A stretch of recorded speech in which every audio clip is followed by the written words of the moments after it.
اس دور میں کسی بادشاہ میں اتنی جرأت و طاقت نہیں تھی کہ اس کا مقابلہ کر سکے۔ اس تسلط اور غلبہ نے اس کو اتنا مغرور و متکبر کر دیا کہ اس نے خدائی دعویٰ کر دیا۔ اس وقت کے علماء و مصلحین نے جو سابقہ انبیاء کے علوم کے وارث تھے اس سے سمجھایا اور اللہ کے عذاب سے ڈرایا، تو وہ کہنے لگا جو حکومت و دولت اور عزت اس کو اب حاصل ہے، اس سے زیادہ اللہ تعالیٰ کی عبادت کرنے سے کیا حاصل ہوگا؟ جو کوئی کسی کی خدمت و اطاعت کرتا ہے یا تو عزت و منصب کی ترقی کے لیے کرتا ہے یا دولت کے لیے کرتا ہے، مجھے تو یہ سب کچھ حاصل ہے۔ ان کو عاد ارم بھی کہا جاتا ہے۔ اپنے شہر کا نام بھی انہوں نے اپنے دادا کے نام پر رکھا تھا۔ ان کا وطن عدم سے متصل تھا۔ ان کی طرف حضرت ہود علیہ السلام مبعوث کیے گئے، لیکن قوم عاد کی بدعمالیوں کے سبب جب انہیں تباہ کر دیا گیا تو حضرت ہود حضر موت کی طرف مراجعت کر گئے۔ ان کی رہائش آکاف کے علاقے میں تھی۔ حضرت ہود کی وفات یہیں پر ہوئی۔ آکاف میں بسنے والی اس قوم نے بہت ترقی کی۔ یہ لوگ طاقت و قوت کے بل بوتے پر پورے یمن پر قابض ہو گئے۔ دو بادشاہ خاص طور پر ان میں بہت جاہ و جلال والے ہوئے ہیں۔ وہ دونوں بھائی تھے۔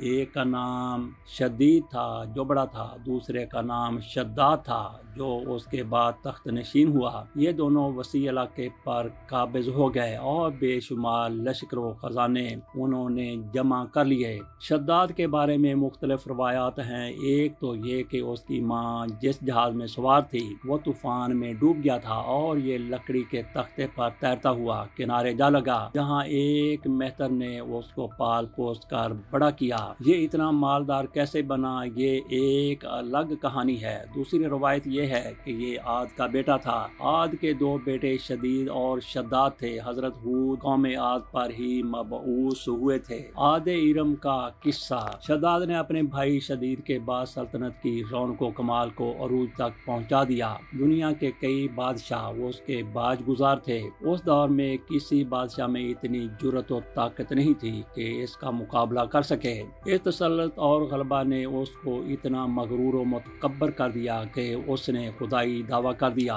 اس وقت کے علماء و مصلحین نے جو سابقہ انبیاء کے علوم کے وارث تھے اس سے سمجھایا اور اللہ کے عذاب سے ڈرایا، تو وہ کہنے لگا جو حکومت و دولت اور عزت اس کو اب حاصل ہے، اس سے زیادہ اللہ تعالیٰ کی عبادت کرنے سے کیا حاصل ہوگا؟ جو کوئی کسی کی خدمت و اطاعت کرتا ہے یا تو عزت و منصب کی ترقی کے لیے کرتا ہے یا دولت کے لیے کرتا ہے، مجھے تو یہ سب کچھ حاصل ہے، مجھے کیا ضرورت کہ میں کسی کی عبادت کروں؟ حضرت ہود نے بھی اسے سمجھانے کی کوشش کی لیکن بے سود رہا۔ سمجھانے والوں نے یہ بھی کہا کہ یہ حکومت و دولت ایک فانی چیز ہے، جبکہ اللہ کی اطاعت میں اخروی نجات اور جنت کا حصول ہے جو دنیا کی ہر دولت سے بہتر اور زیادہ قیمتی ہے۔ اس نے پوچھا یہ جنت کیسی ہوتی ہے، اس کی تعریف اور خوبی بتاؤ۔ نصیحت کرنے والوں نے جنت کی وہ تمام صفات جو انبیاء کرام کی تعلیمات کے ذریعے ان کو معلوم ہوئی تھیں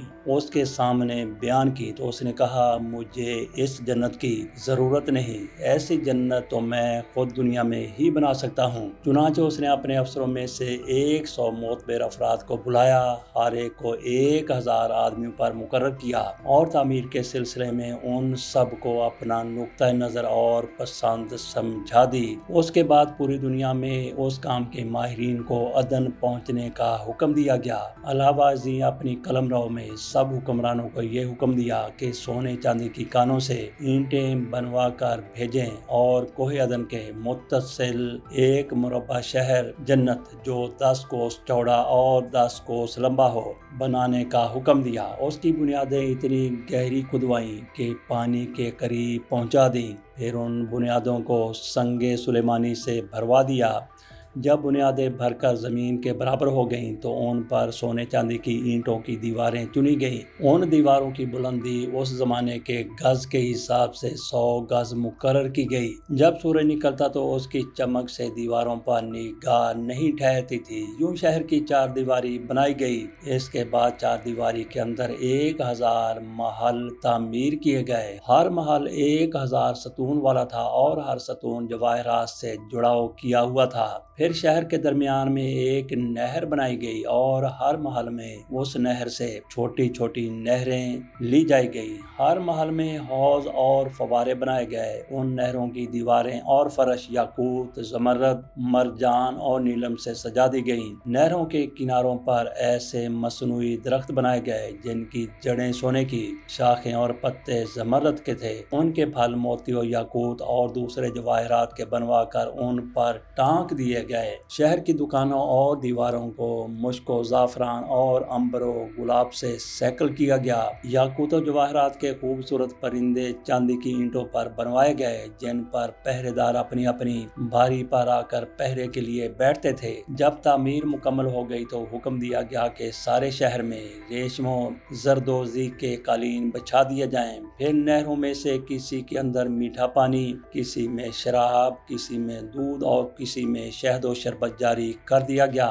بازاروں اور دکانوں کو کم خواب اور زربفت کے پردوں سے آراستہ کر دیا گیا اور ہر پیشہ و ہنر والے کو حکم ہوا کہ اپنے اپنے کاموں میں مشغول ہو جائیں۔ ہر وقت، ہر نوع، ہر قسم کے پھل میوے پہنچایا کریں۔ 12 سال کی مدت میں جب یہ شہر مکمل سجاوٹ کے ساتھ تیار ہو گیا تو تمام امراء و ارکان دولت کو حکم دیا گیا کہ سب اسی میں آباد ہو جائیں۔ پھر شداد خود اپنے لاؤ لشکر کے ساتھ انتہائی تکبر اور غرور کے ساتھ اس شہر کی طرف روانہ ہوا۔ بعض علماء و مصلحین کو بھی ساتھ لیا اور راستے بھر ان سے ٹھٹھا اور تمسخر کرتے ہوئے ان سے کہتا رہا، ایسی جنت کے لیے تو مجھے کسی اور کے آگے جھکنے اور ذلیل ہونے کا کہہ رہے تھے۔ میری قدرت و دولت تم نے دیکھ لی۔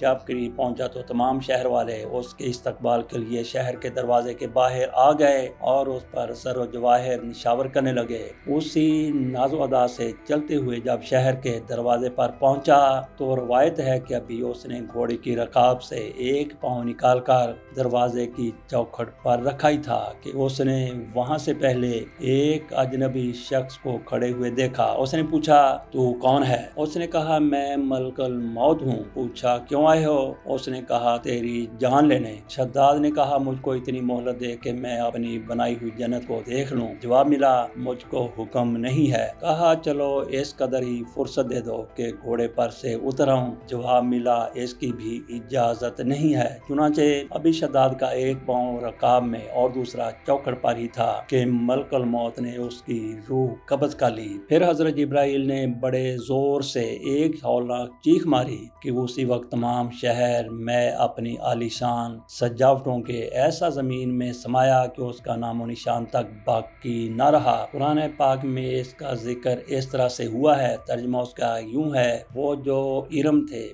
بڑے ستونوں والے اور شہروں میں اس کے مانند کوئی شہر شاندار نہ تھا۔ شداد اور اس کی جنت کا انجام کیا ہوا؟ جیسی نبی کریم صلی اللہ علیہ وآلہ وسلم نے ہم سے شداد کی جنت کے بارے میں بیان فرمائی تھی، یہ میں خواب دیکھ رہا ہوں یا اس کا کسی حقیقت سے کوئی تعلق ہے؟ اس کیفیت میں اٹھ کر وہ شہر کے اندر گئے۔ اس کے اندر نہریں اور درخت بھی جنت کی طرح کے تھے، لیکن وہاں کوئی انسان نہیں تھا۔ آپ نے وہاں پڑے ہوئے کچھ جواہرات اٹھائے اور واپس چل دیے۔ وہاں سے وہ سیدھے اس وقت کے دارالخلافہ دمشق میں پہنچے۔ حضرت معاویہ وہاں موجود تھے۔ وہاں جو کچھ ماجرا ان کے ساتھ پیش آیا تھا انہوں نے بیان کیا۔ حضرت معاویہ نے ان سے پوچھا کہ وہ شہر آپ نے حالت بیداری میں دیکھا کہ خواب میں؟ حضرت عبداللہ نے بتایا کہ بالکل بیداری میں دیکھا تھا۔ پھر اس کی ساری نشانیاں بتائیں کہ وہ عدن کے پہاڑ کی فلاں جانب اتنے فاصلے پر موجود ہے، ایک طرف فلاں درخت اور دوسری طرف ایسا کنواں ہے، اور یہ جواہرات و یاقوت نشانی کے طور پر میں وہاں سے اٹھا لایا ہوں۔ حضرت معاویہ نے یہ ماجرا سننے کے بعد نہایت حیران ہوتے ہوئے کہا، پھر اہل علم حضرات سے اس بارے میں معلومات حاصل کی۔ حیران ہوئے۔ پھر اہل علم حضرات سے اس بارے میں معلومات حاصل کی گئیں کہ کیا واقعی دنیا میں ایسا شہر بھی کبھی بسایا گیا تھا جس کی اینٹیں سونے چاندی کی ہوں؟ علماء نے بتایا کہ ہاں، قرآن قرآن میں بھی اس کا ذکر آیا ہے۔ اس آیت میں ارم ذات العماد یہی شہر ہے، مگر اللہ تعالیٰ نے اس کو لوگوں کی نگاہوں سے چھپا دیا ہے۔ علماء نے بتایا کہ حضرت نے یہ بھی فرمایا ہے کہ میری امت میں سے ایک آدمی اس میں جائے گا اور وہ چھوٹے قد سرخ رنگ کا ہوگا، اس کے ابرو اور گردن پر 2 تل ہوں گے۔ وہ اپنے اونٹ کو ڈھونڈتا ہوا اس شہر میں پہنچے گا اور وہاں کی عجائبات دیکھے گا۔ جب حضرت معاویہ نے یہ ساری نشانیاں حضرت عبداللہ بن قلابہ میں دیکھی تو فرمایا واللہ یہ وہی شخص ہے۔ ارم کے کھنڈرات کہاں واقع ہیں؟ انگریزی میں یہ شہر یا کھنڈرات اٹلانٹس آف دا سینڈز کے نام سے مشہور ہے۔ عرصہ دراز تک یہ شہر اور اس کے کھنڈرات اپنے خزانے کی کہانیوں کی وجہ سے مشہور رہا ہے۔ ہر دور میں مہم جو اس کی تلاش میں رہے۔ دلچسپ اور حیرت انگیز بات یہ ہے کہ 1990 میں جب امریکن ادارے ناسا کے خلائی شٹل چیلنجر نے اس شہر کے کھنڈرات کو عمان کے صوبے ظفار میں دریافت کیا اور کھدائی شروع ہوئی تو ایک 8 پہلو قلعے کی دیواریں، دیگر تعمیرات کے کھنڈرات بہترین حالت میں دریافت ہوئے، لیکن ان کھنڈرات اور دیواروں کا ایک بڑا حصہ زمین میں نمودار ہونے والے ایک بڑے گڑھے میں گر کر دفن ہو گیا۔ اب ان کھنڈرات کا کچھ ہی حصہ باقی ہے جنہیں آپ عمان کے صوبہ ظفار میں اٹلانٹس آف سینڈز یا اوبر کے نام سے دیکھ سکتے ہیں۔ اب واللہ عالم یہ جگہ اور گڑھے میں دفن ارم اپنے اندر کتنے اسرار سموئے ہوئے ہے۔ اگلے ویلاگ میں ہم آپ کو وہاں پہ لیے چلیں گے، آپ کے سامنے ایسی سٹوری رکھیں گے کہ وہ سٹوری کے لکھنے والے نے وہاں پہ جا کے کیا دیکھا۔ اس کے ساتھ اجازت دیجیے، اللہ حافظ۔